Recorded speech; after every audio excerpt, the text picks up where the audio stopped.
The bracelet shattered. I felt the metal snap in two as the golden links scattered across the mahogany dining table, some falling to the cream-colored carpet below. The sound echoed through my brother's expensive house like a gunshot, like the final crack in a dam that had been holding back decades of unspoken resentment. My 16-year-old niece, Madison, didn't flinch. She stood there with her phone already raised, the camera pointed at the destroyed heirloom, her perfectly manicured hand holding up the broken pieces for her 600,000 Instagram followers to see. "Dad says it's from the flea market," she laughed, her voice dripping with mockery. "Mom, did you see? Great Aunt Rebecca's precious thrift store find." The dining room erupted in laughter. My brother Derek, always the charmer, the golden boy who never had to work for anything in his life, was doubled over. My sister-in-law Vanessa, with her designer handbag casually draped over the back of her chair, was cackling like it was the funniest thing she'd heard all week. Even my mother, sitting at the head of the table with that expression she always wore when family drama unfolded, seemed to find it entertaining. Nobody was looking at me. Nobody was asking if I was okay. Nobody was thinking about what that bracelet meant, what it had cost me, or why I had spent an entire decade of my life ensuring that Madison even had the chance to sit at this table, in this house, wearing these clothes, with a phone expensive enough to fund a small country. My name is Olivia Henderson, and this is the story of how I went from being the invisible provider to becoming the architect of consequences that would echo through 3 generations of my family. But before we go any further, I need to tell you something, and I'm being completely honest with you right now. If you're listening right now, help me prove something wrong. My mother said I wouldn't even reach 1,000 subscribers, but I believe stories like this deserve to be heard. Help me show her that these tales matter. Please subscribe to Olive Revenge Stories, and let's keep breathing life into stories that were never meant to stay silent. Now, let's continue. Let me take you back to where this really began. Not at that dinner table in August of this year, but 23 years earlier, when Derek was born and I was 7 years old. My father had just left us. He walked out on a Tuesday morning in March, leaving behind a stack of unpaid medical bills for my mother's cancer treatment and a note that said he needed to find himself. Find himself. Can you imagine? My mother was battling for her life, and he was off finding himself somewhere in Colorado with a woman named Crystal, who worked at his gym. I remember that word, himself, echoing through our small apartment for months. It became a joke in our house, a bitter refrain. Dad's still looking for himself. But what I remember more than anything was the determination in my mother's eyes when she sat me down in our tiny kitchen. She had just finished her 4th round of chemotherapy. Her hair was starting to grow back in patches. She held my hand across a table that was barely big enough for both of our plates, and she said, "Olivia, we're going to be okay. I'm going to be okay, and you're going to grow up strong." She didn't mention Derek, my baby brother, who was in his crib in the next room. She didn't tell me that everything would be fine. She was honest with me in a way that made me understand, at 7 years old, that my childhood was over and my real life was beginning. My mother did survive. Against all odds, against all statistics, against a hospital system that seemed designed to destroy us, Margaret Henderson beat her cancer. But surviving came with a cost. The medical debt was staggering. Over $230,000 in today's money.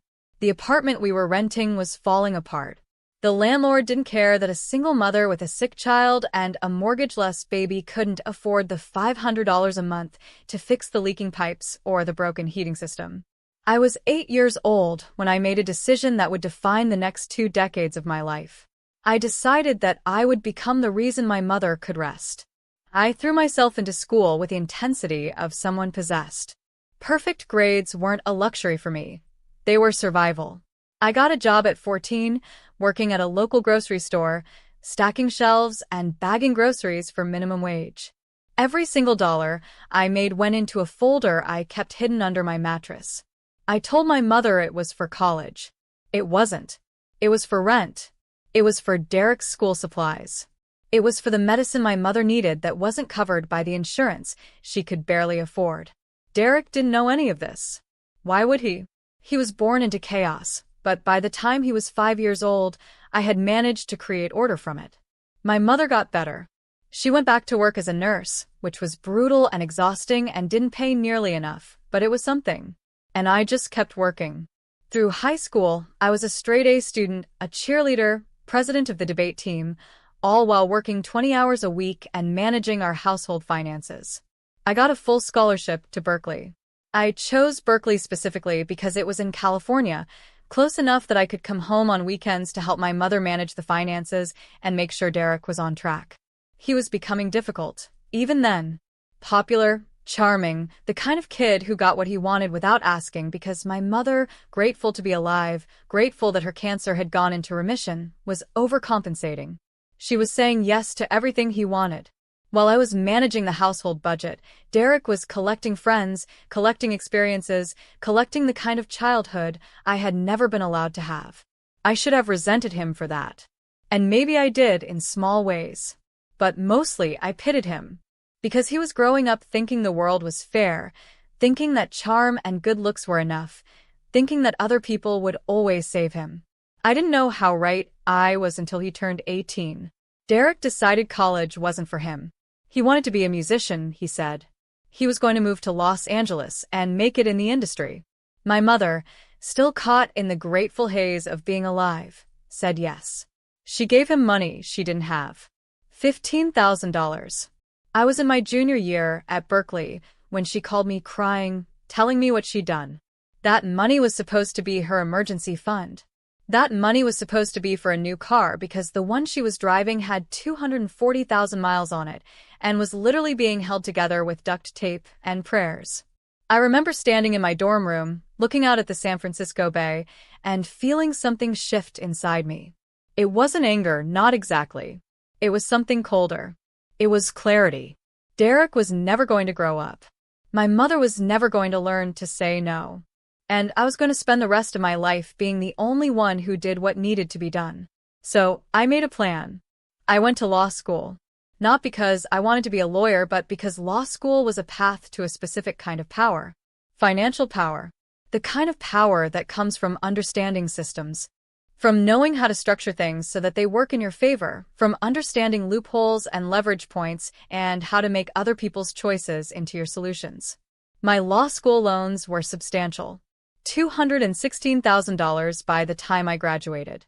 But I was strategic about them. I didn't tell my mother how much I owed. Instead, I got a job at a corporate law firm in Los Angeles, and I started making real money for the first time in my life. And even though my own debt was crushing, even though I was paying $700 a month just in loan interest, I started setting up a separate account. I started moving money there every single month. I called it the Derek Fund. It felt like a joke, but it wasn't. 3 years after law school, Derek called me. His LA dream hadn't worked out. He'd spent most of my mother's money on studio time that never produced anything, on parties, on dating women who thought he was charming until they realized he was also broke. He needed to come home. He needed to figure out his next move. And more importantly, he needed money. I told him I would help him. I didn't tell him that I would be helping him, because he was going to become a vehicle for everything I needed to accomplish. Derek moved back to Sacramento, and within 6 months, he had met Vanessa Mitchell at a club. Vanessa came from actual money. Old money. Her father owned commercial real estate all over California. Vanessa was beautiful in the way that women with limitless resources are beautiful, not because she was blessed by genetics, but because she had access to every possible enhancement. Personal trainers, dermatologists, stylists, nutritionists. She was a canvas that had been painted by professionals. And she was impressed by Derek in a way that my mother and I had stopped being impressed by him years ago. They got married 18 months later. The wedding cost $65,000. I paid for half of it. Derek didn't know. I just arranged it with his future in-laws, and the money came from the Derek Fund. I told myself I was investing in his happiness. I was actually investing in his stability. Because I had discovered something about myself that surprised me. I was very good at planning other people's lives. I was very good at understanding what people wanted, and then creating the conditions where they would think achieving those things was their own idea. At the wedding reception, Vanessa's father pulled me aside and told me that he was impressed by my dedication to family. He asked if I'd ever thought about using my legal background in real estate. I said I would be open to it. 6 months later, I was working for his company, handling contracts and legal structures, and making $240,000 a year. I was 29 years old. By 35, I was a partner. By 40, I owned 15% of the company, and I was making over $1 million annually. None of this was accident. I had seen the path, and I had walked it with precision. And every step of the way, I was thinking about Derek, about how I could ensure his future, about how I could make him successful and respectable, because his success and respectability was a reflection on me and on my mother, and because, in some twisted way, I believed that if I could force his life to work out, then maybe all the sacrifice I had made, all the years I had spent prioritizing his education and his opportunities, would retroactively mean something. When Vanessa got pregnant with Madison, I set up a college fund. $500,000. I did it quietly, just wired the money to an account I created in her name. Derek and Vanessa had no idea it was there. I told myself it was just for emergencies. I told myself it was insurance.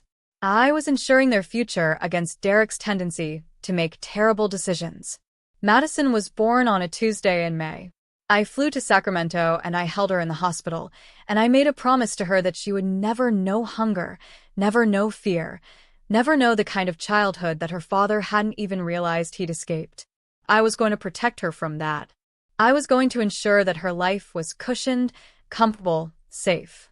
I was going to be the invisible hand that guided her toward a future where she never had to worry about money, never had to work for survival, never had to be the responsible adult at 7 years old. For 16 years, I was. Madison grew up in a $4 million house in the Granite Bay area of Sacramento. She had every advantage. Private school until 10th grade, when she decided she wanted the social experience of public school. I paid for her to transfer to Granite Bay High School, the most expensive public school in the region, which meant higher property taxes, which my brother and his wife paid because I had helped them buy the house in the first place. Madison had a closet full of designer clothes. She had a car at 16, a used Range Rover that I insisted was the safest option for a new driver and which cost $48,000. She had a mother and father who loved her, even if that father had never quite managed to become the person that his potential suggested he should be. She had every single thing. And then she looked at my bracelet like it was trash from a thrift store. The bracelet had belonged to my great-grandmother, Rebecca Henderson. It was made of 18-karat gold in 1962. It had come into my mother's possession when Rebecca died, and my mother had given it to me when I turned 25. It was the only heirloom my family had. It was valuable in the way that things are valuable when they're old and beautiful and connected to blood and time. It wasn't worth that much money, maybe $3,000 at auction. But it was worth everything else. Every time I wore it, I felt connected to Rebecca, to my mother, to the strength that ran through my female line. I had worn it to every major event in my life. I wore it to my law school graduation. I wore it to my first day at the firm. I wore it to the day I became a partner. It was the one thing I owned that wasn't purchased, that wasn't acquired, that was simply given as an expression of love across generations. I had worn it to this dinner because my mother had asked me to. She was turning 70 that weekend, and we were gathering at Derek's house. Of course it was Derek's house, because Derek lived in the nicest place, in the nicest neighborhood, with the nicest things, all of which I had made possible. My mother had said, "Wear the bracelet. I want to see it on you. I want to tell the story of Rebecca to Madison. I want her to understand what it means to be part of our family, to carry something forward, to have a connection that isn't just money or status, but something real." So I wore it. And within 2 hours, Madison had grabbed it off my wrist, laughed at it, mocked it, posted it to her Instagram, and snapped it in half. I watched my mother's face. I watched the light go out of her eyes. I watched her try to smile, try to make it into a funny family moment that could be smoothed over. And I felt something inside me shift into place, like a lock clicking, like a gun being cocked. I picked up the pieces of the bracelet. I held them in my hand. And I made a decision. For 23 years, I had been Derek's benefactor. I had been his invisible safety net. I had been the person who made his life work, who created the conditions where he could flourish, who ensured that every failure he had was caught before it hit the ground. I had done it out of love, or so I told myself. I had done it out of a sense of familial obligation, or so I convinced myself. But sitting there, with the pieces of Rebecca's bracelet in my palm, I realized the truth. I had done it out of fear. I had been terrified that if I stopped being useful, if I stopped being indispensable, if I stopped sacrificing and planning and managing, then my family would realize they didn't need me. And the truth was, they didn't need me. They never had. They just needed what I could provide. The money, the security, the safety net that made their mistakes invisible to the world. And they treated me like I was nothing, like I was a convenience, like I was a vending machine that dispensed financial solutions and then disappeared. If you're listening right now and you've experienced something like this, I said to no one in particular, my voice perfectly calm, comment below. Let me know I'm not alone. But I wasn't saying it to the room. I was saying it to an audience that didn't exist yet. Because in that moment I made a decision. I was going to tell this story. I was going to tell all of it. Every sacrifice, every payment, every decision I had made in service of Derek's life. And I was going to do something else entirely. I was going to stop. Over the next 3 days, while I was still in Sacramento, while my mother was still celebrating her birthday, while Derek and Vanessa were still blissfully unaware that anything had changed, I did something that should have taken weeks of planning but instead took just 3 days of focused, meticulous work. I contacted the college fund trustee, and I had Madison's account transferred. It wasn't illegal because I had established it in a way where I retained control. The money was technically hers, but the access was technically mine. Then I contacted the school. I spoke to the administration at Granite Bay High, and I informed them that the funds I had been providing through the education fund were being withdrawn. Madison's enrollment would conclude at the end of the current semester. If Derek and Vanessa wanted her to continue, they would need to pay out of pocket $50,000 a year. Then I contacted the leasing company for the Range Rover. I explained to them that the primary cardholder wanted to return the vehicle. There was a contract violation fee, but I paid it. $12,000 to unwind a $48,000 commitment. The car was picked up while Derek and Vanessa were at work. Madison came home to find it gone from the driveway. Then I did the thing that required the most clarity, the most commitment, the most absolute certainty that I was willing to live with the consequences. I contacted the bank that held the mortgage on the house in Granite Bay. I had been paying the mortgage for 6 years without Derek's knowledge. I had set it up so that the automatic withdrawals came from my account, and the paperwork was structured in such a way that Derek's credit was protected, but my name was on the deed. I had done it to protect him, I told myself, so that if he ever defaulted on payments, it wouldn't destroy his credit, so that there was always a safety net. Now I stopped paying. The first missed payment would be reported to Derek within 30 days. The foreclosure would begin within 6 months. I did all of this without anger. I did it with perfect clarity and cold precision. I did it the way I had done everything in my life, with planning, with strategy, with an understanding of systems and consequences. Derek called me 5 days later. I was in my office in Los Angeles, reviewing a real estate portfolio worth $400 million, when my phone rang. Derek's name appeared on the screen. I answered on the second ring. "Liv," he said, and I could hear the panic in his voice. "What the hell is going on?" "Madison's school just called me. They said the payment plan is being terminated. They said we need to come up with 50 grand immediately, or she has to withdraw. And her car, where's her car?" Vanessa is freaking out. I let him talk. I let him panic. I let him list all of the problems that were suddenly very real in his life, problems that he had never had to solve because I was always there, solving them for him. "Liv," he said finally, when he'd run out of words. "Are you there?" "I'm here," I said. "Good. Now listen carefully to what I'm about to tell you. You have exactly 48 hours to transfer $50,000 to the Granite Bay High School administration. You will do this from your own account, from money that you have earned. You can get a loan. You can ask Vanessa's family for help. You can sell something. I don't care how you do it, but that school payment is going to come from you." "Liv, I don't have." "You don't have what?" $50,000? That's unfortunate. Because that school doesn't care what you do and don't have. Neither do I. And neither will the bank when they start the foreclosure process on your house. There was silence. I could hear his breathing change, could hear the moment his brain started processing that this was real, that his world was actually falling apart. Foreclosure? What are you talking about? I've been paying your mortgage for 6 years, I said. My voice was still perfectly calm.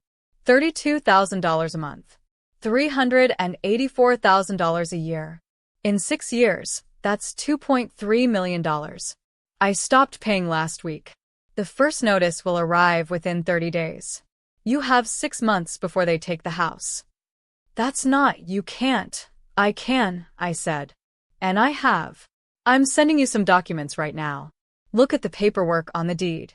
Look at the mortgage agreements. Look at the payment records. Everything is exactly as I've told you. And, Derek, there's nothing you can do about it. My name is on the deed. My name is on the mortgage. I pay the property tax. Every single advantage that you have, I created it. And I have decided to stop. What do you want? He asked, and there it was. The only question that mattered. Not, how could you do this? Or, don't you love us? Or, what about Madison? The only question was, what do you want? I want you to lose everything, I said. And I meant it. Not everything at once. I want it to be slow enough that you have time to really feel it. I want Madison to understand what it's like to not get what she wants. I want Vanessa to understand that her lifestyle is dependent on people who actually care about her, and when those people stop caring, the lifestyle goes away. And I want you to understand that you are not charming. You are not special. You are not talented. You are a mediocre man who was given every possible advantage by people who loved you, and you repaid them with ingratitude and mockery. So yes, Derek, I want you to lose everything. And I'm going to help you do it. He was crying now. I could hear it in his voice.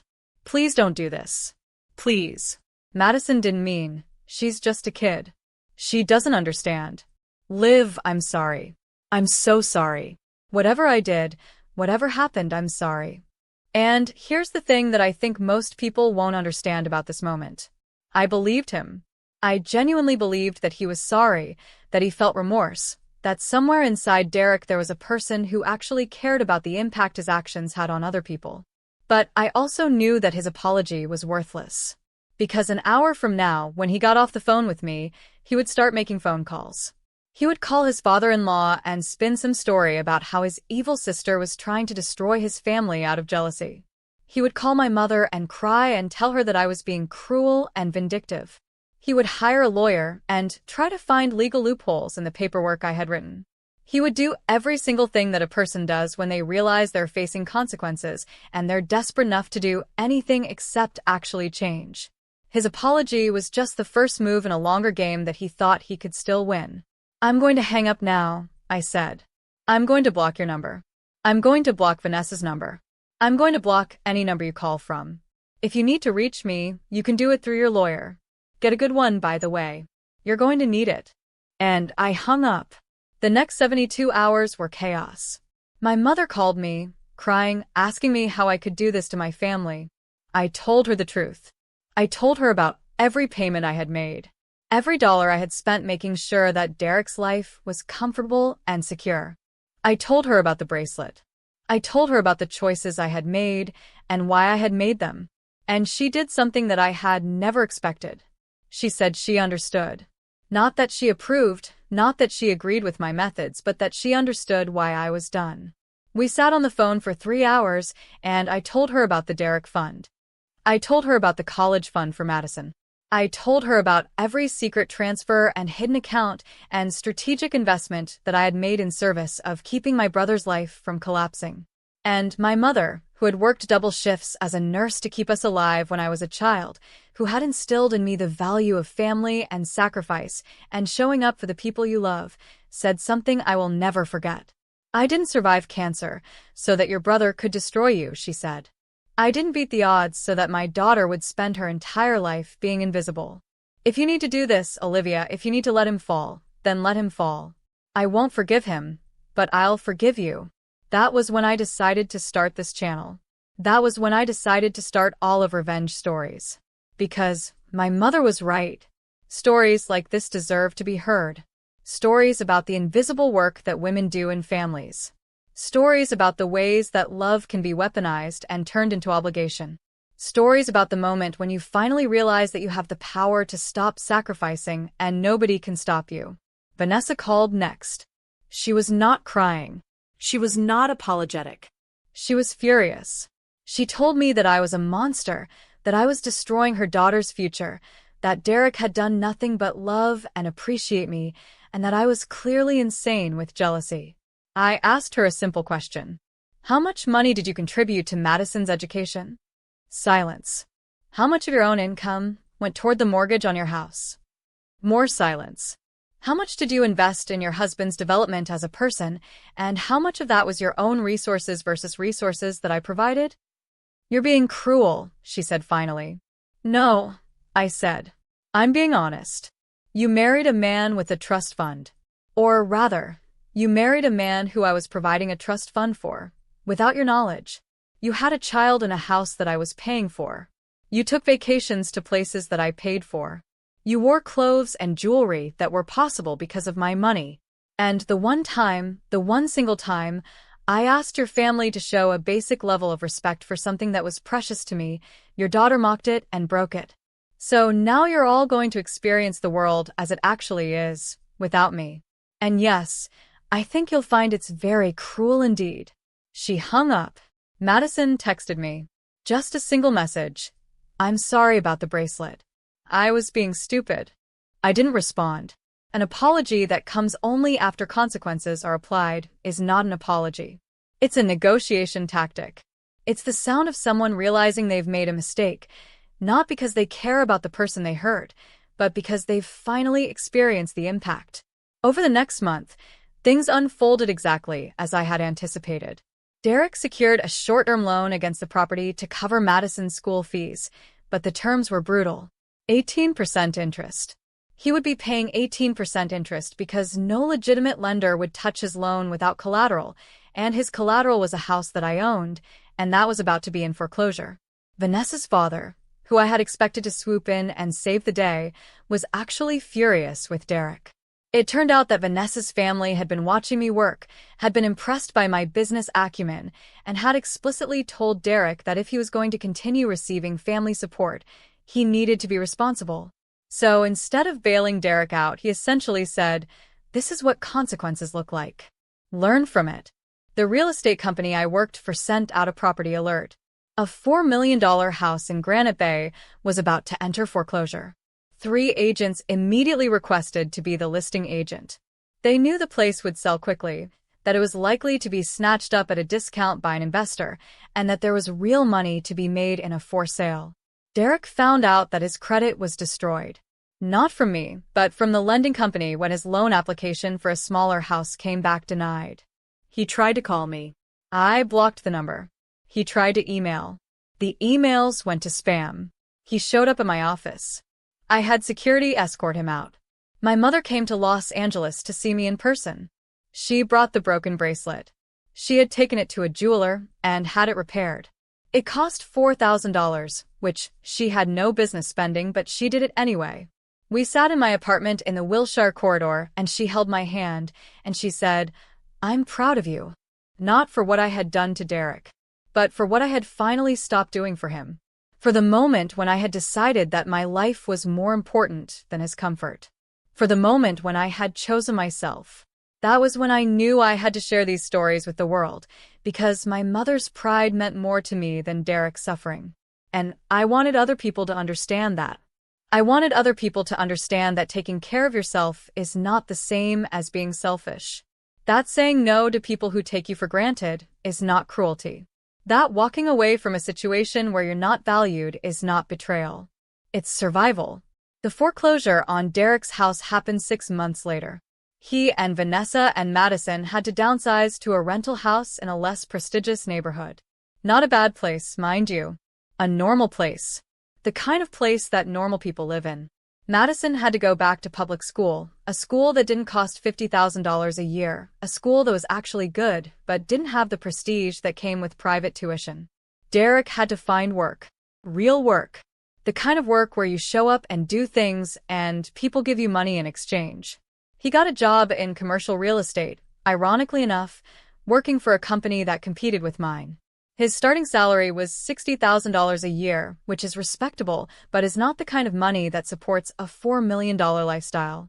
Vanessa had to admit to her family that she had been living beyond her means. Vanessa had to find work too. She became a realtor, which was probably the natural path for her, given that she understood aesthetics and had connections. But it meant actual work, actual commission-based income, actual risk. Madison had to be a normal teenager. She had to have a part-time job at a coffee shop to pay for the things she wanted. She had to understand that money didn't just appear in her life. She had to work for it, just like everyone else. And something interesting happened. Within a year, Derek actually became someone. Not someone I would have chosen to be around, but someone real. Someone who understood the value of money because he was earning it himself. Someone who understood the consequences of his actions because he was living with them. He became, for the first time in his life, an actual adult. Madison became the first woman in her family to actually work for her money before she asked for anything. She became thoughtful. She became aware. She became someone I might have actually liked if I ever decided to spend time with her again, which I haven't. Vanessa became hardworking and genuine in a way that was honestly surprising. She became less about performance and more about substance. She became a good mother and a decent person. And I became free. For the first time in my adult life, I was not responsible for anyone but myself. I did not have to plan Derek's future. I did not have to worry about whether he was going to make good choices. I did not have to construct elaborate financial structures just to ensure that he wouldn't embarrass himself. I didn't have to be invisible anymore. I could be seen. I could be heard. I could tell the story of what I had done and why I had done it, without shame, without apology. My mother turned 71. I bought her a small house outright. No mortgage. No hidden payments. Just a house that was hers, with the money that I had earned by being smarter and more strategic than everyone around me. We sat in her kitchen, the day after she got the keys, and she looked at me and she said, "You know what the best part of surviving cancer was?" "What?" I asked. "Getting to see you become yourself," she said. "Not being strong for me. Not taking care of your brother. Just being Olivia. Being the woman who knows what she wants and has the courage to take it." And that's when I really understood why I had to start this channel. Because my story is not unique. There are millions of women out there who are doing what I did. Who are sacrificing, who are planning, who are holding their families together, who are invisible because their work is effective and therefore unnoticed. There are millions of women who are told that this is love, that this is what family means, that this is their duty. And there are millions of women who need to hear that it's okay to stop. It's okay to say no. It's okay to let people fall if that's what it takes for them to finally learn how to stand. My family is still broken in a lot of ways. Derek and I don't speak. Vanessa and I are civil, but we will never be close. Madison and I have a strange, distant relationship where she sometimes tries to apologize, but I'm not interested in accepting it. My mother is the bridge between us, and she maintains those connections because she needs to, because she's my mother, because forgiveness is something she decided to give, and I respect that even if I can't share it. But my life is not broken. My life is whole. My life is mine. And if you've made it this far in the story, if you've listened to all of this, then I want you to do something for me. I want you to think about the places in your own life where you're being invisible. Think about the people who take your sacrifices for granted. Think about the moments where you're so busy taking care of everyone else that you've forgotten to take care of yourself. And then I want you to think about what it would feel like to stop. What would happen if you just said no? What would happen if you let people face the consequences of their own choices instead of absorbing those consequences yourself? What would happen if you mattered as much to yourself as you've taught everyone else to matter to you? That's the real story here. Not Derek's fall, not Madison's humbling, not even Vanessa's reckoning. The real story is about a woman who finally understood that she had the power all along. She just had to be willing to use it. Thank you for listening to this story. Thank you for being here at Olive Revenge Stories. If this story resonated with you, if you found yourself in any of these moments, please subscribe and comment below. Tell me your story. Tell me about the moment when you realized you had the power to change things. Tell me about the people in your life who took you for granted. Tell me about your journey from invisible to seen. Because that's what this channel is about. It's about taking the stories that were never meant to be told and telling them anyway. It's about refusing to be silent. It's about understanding that our experiences matter, that our pain matters, that our triumph matters. And most importantly, it's about understanding that we all have the power to be the architect of our own lives. We just have to be brave enough to use it. I'm Olivia Henderson, and this is Olive Revenge Stories. And our story is far from over.